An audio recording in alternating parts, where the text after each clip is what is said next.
Hello, welcome back to the channel. Welcome back to a, well, for me it's an interesting video, but it may not be for the majority. It's interesting for me because I'm really into, I've got a real passion for beers, and I've got a real passion for looking and reading and, you know, getting into the history of beers. And I love traditional beers, I love modern beers, anything beery. I really do. I've just got a passion. I really enjoy it. So when I seen this Allsopps, it was Simo, Josh, who got me onto it in booths, and Josh actually bought this, saved it, and then when I went to see him recently, he gave me the bottle. And from the booths near me, I was able to get the pale ale. So I've got the Allsopps IPA and the Allsopps pale ale. Now you're probably thinking, so what? Well, what I love about this is the story behind it, and that's what interests me most. So this could be a bit longer than usual. It's not really a beer review video. It's just the fact that I wanted to give a bit of background about these beers, and you know, the fact that how, you know, from an English brewing point, you know, in history, this Allsopps does stand out. And it's really, really interesting to me. So let's get on with it. Basically, so it's like Jack and Ori, isn't it? But it's about beer. So we're going back into the 1700s, and Hodgson's in London started to brew a beer. It's called, they call them October beers, and they were like a pale beer. It's like a seasonal beer. So there was a pale beer which was being brewed by Hodgson's, and like I say, it's called the October beer. Or, sorry, I'm just looking at my note there, stock ale, that's the other name for it, so stock ale. So it's a pale beer, and it was being exported to India around about 1780. And that was going on up until, say, around about 1822. But Hodgson's would basically, how it was working was the East India Company they would import goods to England from India, and then they had empty ships, and the captains of them boats would buy stuff from England to send back and to sell to the expats in India. And beer was one of them things that they got, and Hodgson's would be supplying these captains with beers. First of all, it was porters, milds and stouts, way before the pales did, so that wipes out the India Pale Ale was first beer to go over. No, it wasn't. It was way after, like say, the dark beers. And then in India, they wanted something a little bit more refreshing as well. So Hodgson's brewed the stock ale. Now it went through basically overseas on the boats. It was going. Stock ale normally takes around about a year in a barrel, and then maybe another year just to mature. But because of the actual travel and the boats and the sway and the heat and the different, you know, temperature and weather, you know, the whole thing it was going through the sea, rough seas, it seemed to help mature. Martin Cannell said that it sort of matured the beer 6 times faster than normal. So when it got over to India, it was ready, it was bright and sparkling, and they was enjoying the pale beers, the October stock ales. So what Hodgson's did, the captains were making money, and then Hodgson, one of his sons who took on the brewery around about 1812, somewhere around there, sort of thought, wait a minute, we can do this ourselves. We could ship our own beer over to India, cut out the captains from the East India Company, and make more money for ourselves. So that sort of upset the East India Company and the captains, and I think it's a chairman at the time of the East India Company was called Marchbanks. I think that was his name. It was actually, I think you pronounced it Marchbanks, but I'll tell you how it was spelled. It was spelled Campbell. His name was Campbell Major Ibanks, but you say Marchbanks.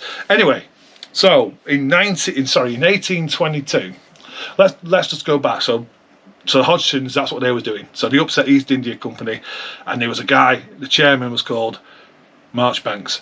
So Allsopps, where do they come in? So Allsopps started off as a brewery called, let me just get this right, the Benjamin Wilson Brewery. Started off in 1742. The Benjamin Wilson then passed it on to his son, who then didn't have any other sons, didn't have any sons to pass it on to, but he did sell it to, I think it was his son, no, it was his nephew, Samuel Allsopps, and that was back in 1822.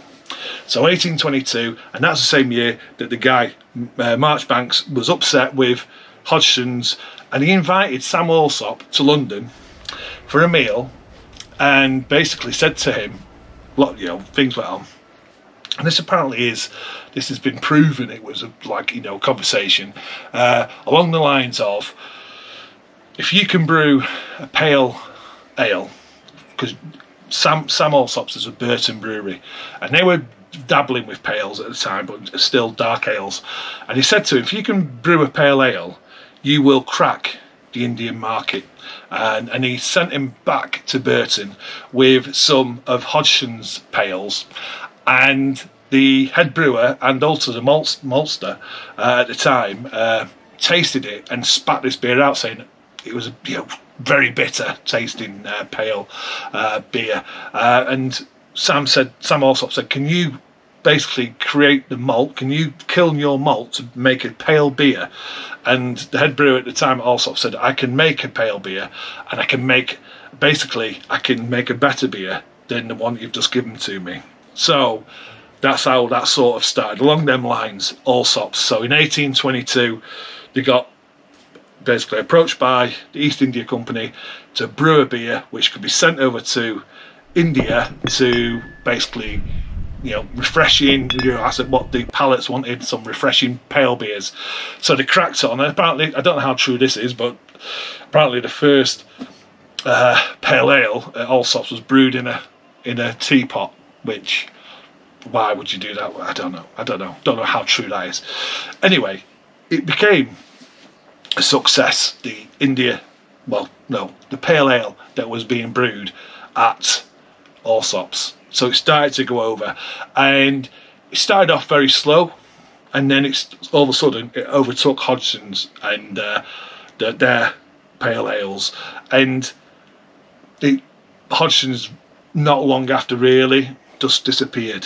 So Allsopps were brewing these pale ales along with Bass, and I think it was Worthington, might have been another one, it might be Salt, I might be wrong about that, but all from Burton. And basically the gypsum in Burton water helped clear a beer. The pale ale was, the pale ale beers were very clear, very bright. The actual gypsum helped bring out that hoppiness in the beer, the flavour, and there was a good balance with the malt as well. So these beers were really, really good. So just getting back to it, just had a quick look at my notes just to remind me then, what was happening then. So they really got hold of the market, the Burton Brewers, and the India Pale Ale really was then born out of Burton, but it wasn't the first pale ale to go over there. That was definitely Hodgson's, but they started to call them like the India Pale Ales, and that's where we're going to go with this Allsopps beer.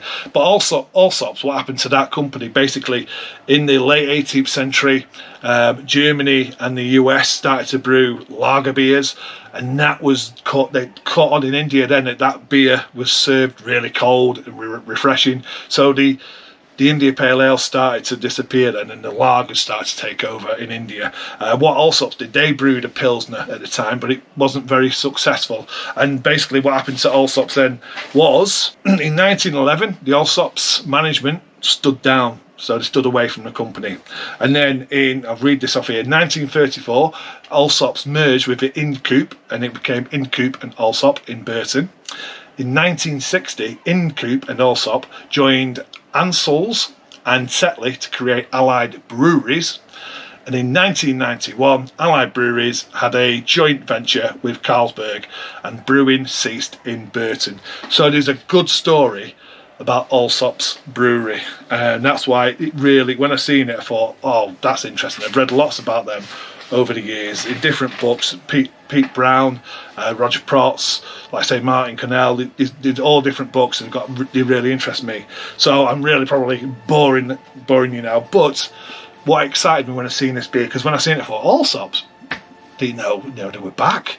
So I looked into it. Sorry about that. I need to find my glasses. So in one of my recent books, I thought, wait a minute, I have seen this. I've seen this new bottle out there, and It's basically a bit from Emma Inch in this book, and Emma, what she says is sometimes extinction doesn't last forever. I actually quite like this in the book. In the film Jurassic Park, the amber bulb that formed the head of John Hammond's cane contained the remains of prehistoric mosquito. I don't know if you've seen the film, but in the that mosquito's there. Using blood extracted from the insect's gut, Hammond was able to obtain DNA that allowed him to create a world of incredible creatures that hadn't walked the earth for 65 million years. So in the film, you got the dinosaurs that came back. Allsopps Brewery wasn't dormant for quite so long, but the story of this wonderful beer contains just as much dedication and perseverance. The Allsopps family began brewing beer in Burton-upon-Trent. In 1822, pioneered beers, which I've already explained to you about the India in a teapot, according to legend. And by the inspiration on perfectly utilised the town's gypsum, I've already explained that, so I'm just reading stuff that I've already really sort of said to you now. So, Rob, move on. In 2021, along came a man with a mosquito, trapped in amber. Jamie Allsopps is a 7 times great-grandson of Samuel Allsopps, and despite a career as a fund manager, always dreamed of resurrecting the family business. You can see where this is going, can't you? With a sole surviving copy of a brewing ledger and access to the original Allsopps yeast, he set about gathering scattered trademarks and faithfully recreated the original Burton IPA.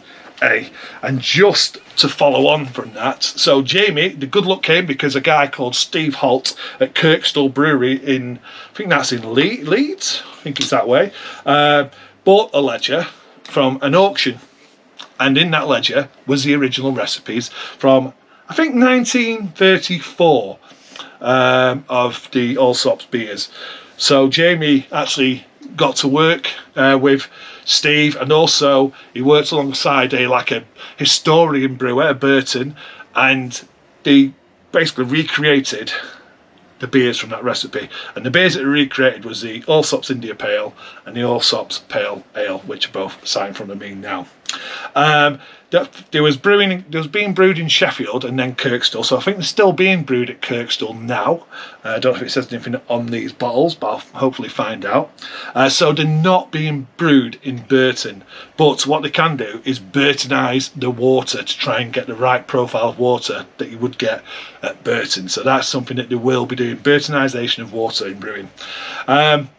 Jamie got the original Allsopps yeast. He got that from the National Collection of Yeast Culture, that's in Norwich, and there was basically got back the yeast character in the beers. That's a big thing. Jamie was able to get the Allsopps trademark, which had been acquired by Brewdog. He got that back from them, and Carlsberg, remembered about Carlsberg in 91, also handed over the rights to Allsopps brands. And here we are. So you've got the Allsopps brand, you've got that red hands on there. I can read you a bit about that. You've got the red hand on the actual bottle tops. What I'm going to do now, I'm going to crack open this India Pale Ale and give it a taste. This is a beer for me that's got a great story, and because it's got a great story, I think I'm just going to enjoy the beer. A beer with a fantastic story. Apparently it's brewed with a Chevalier malts, East Kent Goldings and Fuggles hops, which is fantastic. That looks absolutely superb in that glass.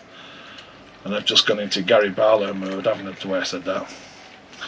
It's not bottle conditioned, but there we go. This is coming in at 5%. So the ABV is probably lower than it would have been, especially in the 1800s. It was definitely higher then when it was being shipped over to India. Not a lot higher, just a bit higher. But there you go. That's a beer in the glass. Lovely colour, lovely gold, deep gold, slight head there, off-white looking head. It just looks the part. It really, really does. Let's get the aroma. It smells like your traditional bitter. It's got that lovely, again, hedgerow hoppiness. It smells fantastic, to be honest. It really has got a lovely, lovely smell of hops, malt, well-balanced aroma, if I'm gonna, the best way to describe it. But the whole point is the story for me on this beer. Okay, let's have a drink. Cheers. It's different than the bitter, bitters develop basically from IPAs anyway. It's got, you can tell it's got a lot of English hops in it, and at the back you can feel it. It's got that tingle on there. I wouldn't say it's overly bitter. It tastes really traditional, which is fantastic. It's in the hallmarks of a really like a strong bitter in flavour. So it's got that lovely malt character. It's got a lovely creaminess about it. Nice medium body. And a lovely hop character that's lingering around. And that just tastes great. And I'm telling you, it tastes even better because of the story. It really, really does. It tastes, there's a touch of marmalade about it as well, which is superb. So what does it say on their new bottle? Well, there it says in their famous original since 1730 Allsopps India Pale Ale with the hand on the bottle, and it says established Burton-on-Trent, issued by Allsop and Sons Limited, brewed expressly for your refreshment, the famous original. And it says in there, the famous original India Pale Ale, Samuel Allsop was the first to brew India Pale Ale in the brewing capital of Britain. He was the first to brew it in Burton. That's what that's saying. Burton-on-Trent. When the inaugural shipment left Liverpool in 1822, after he had that chat with Marchbank, remember, little did he know that his well-travelled ale would inspire some 200 years later IPA. IPA is at the centre of reinvigorated worldwide appreciation of beers of character. Allsop and Sons invite you to savour this faithful recreation of a complex, beguiling, original Burton IPA. Our logo, glad you asked. Back in the 1800s, pubs displayed a red hand as a symbol of fresh beer inside. Hands up, who knew that already? Well, apparently they used it in coffee places as well. So there you go. Allsopps India Pale Ale. And we've also got the Allsopps Pale Ale. And this one is 4%. What does it say on there? All for the taste. Since 1730, established Burton Ale. So there's the Pale Ale, which is a little bit colder, a little bit more chill on this one. But what I will do, seems over here, I'll crack that one open as well. Do a little bit of a side-by-side. 1% difference. It's a Pale Ale. I don't know if the story on the back's the same, but like I say, just a story for me. And the fact I can get hold of this beer, the fact that Jamie, the grandson, 7 times over, was able to do all that to get the original, the recipes. The yeast is a big thing. Getting that yeast, you can see that's a lot paler. That's a lot paler. Let's get the aroma. It's got some sparkle going on with that one, hasn't it? There's definitely some carbonation there. That head's not lasting whatsoever. That's interesting. I wonder what that is. I wonder what hop that is, because it doesn't smell as traditional as British in that. Take my glasses off. Why do I need to take my glasses off to taste it? There you go, that has definitely lost its head now. Okay, cheers, the Pale Ale. I wonder what hops are in that Pale Ale, because it feels a lot. It's got a modern taste. Not, I'm saying, full-on American hops, but it's got slight, what I'd say, more modern taste. For me, I prefer this one because it tastes more traditional. This one just got a little bit modernness about it, and what I'm saying there, it's got a fruitiness about it, which I don't know if we're getting that from an English hop. They could do, because some of the newer English hops now are getting that character. It's definitely a lot lighter in body. The finish is nowhere near as long, even though there's only 1% in it. The malt's not shining through as much as the India Pale Ale. This is more of a easy, refreshing drink on the palate. It's there, it's fruity, and then it's quite quick to go, a little bit drying, and then you're going to go back in and get another refreshing drink. That just tastes refreshing, where this one just tastes a little bit more special. Yeah, there's a earthiness about that as well. They're both really good beers, but for me, the India Pale Ale is just that little bit better. And I just looked, camera cut off, I think it got bored, so it said it was overheated. So basically it gave me a chance to cask these up, as I say. So that, yeah, that's it really. I mean, for me, the story of that beer, that brewery, sells the beer to me. I'm not going to say it's the best beer I've had. It's probably, I've probably had better versions of English IPAs, but like I say, it's all about that love story, about that, not the love story. The passion of that brewery, and the fact that Jamie Allsopps brought back them recipes, the yeast, and he's brewing, and he's got the trademarks back and everything. I just think that is fantastic. So there you go. Is it the first IPA? Probably not. I think Hodgson's, their pale ale, they can claim that one. Their pale ales were going out to India before Allsopps, and like I said before, porters, milds, stouts were going out to India before pale ales. But yeah, just really interesting. Really glad I got a chance to try this beer. If you do get a chance to see it, just give it a go. Just give it a go. Traditional one. See, this one is just lively, refreshing drink. It just, I got the head back on that. It's gone again. This one looks like a proper pint, I'd say. And that one for me is just better than that one. Okay, thanks if you've lasted the whole lot, and I've enjoyed doing this video because it's just, like I say, it's history, it's beer, and it's what I like. Okay, thanks for watching. Cheers Jamie Allsopps, cheers everyone, and I'll see you on the next one.